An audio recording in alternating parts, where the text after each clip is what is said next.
Good morning, eighth graders. Today is our first day of official distance learning, and it is November 30th, last day of November.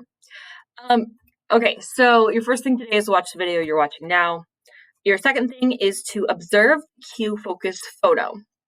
So spend a little bit of time looking at this photo. This is a photo of a cliff off of Lake Superior. So this water here is Lake Superior. It's near, I think it's between Duluth and Two Harbors. It's pretty close to the Split Rock Lighthouse. But what I want you to do is observe the cliff, like the rocky part of the cliff. Don't pay much attention to the trees on top and stuff. But I want you to take a look at the cliff because this is actually bedrock. So bedrock is the rock that makes up the earth without any soil. Most of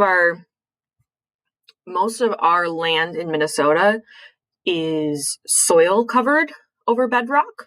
If you go out to South Dakota and you get closer to the mountains, then you're going to see some more like actual bedrock without soil on top. But this is a perfect example of what our bedrock looks like underneath our soil because this was cut into by glaciers and then also by the lake smashing up against it, which is why it's kind of like rounded off here.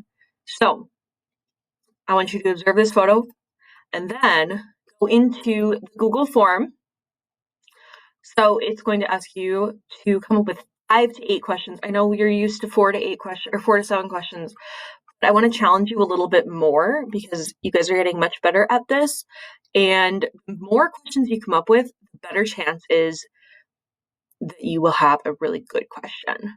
Pick out one question, decide if it's open or closed, which cross-cutting concepts, and then I want you to pick out a second question and do the same thing for me, just to sort of broaden your horizons a little bit and give you a second opportunity to look at some more questions. Because when we're in class, we look at like 5 or 6 different questions. So we're going to look at 2 of our own today. And then when you're done with that, then you can move on to your next class.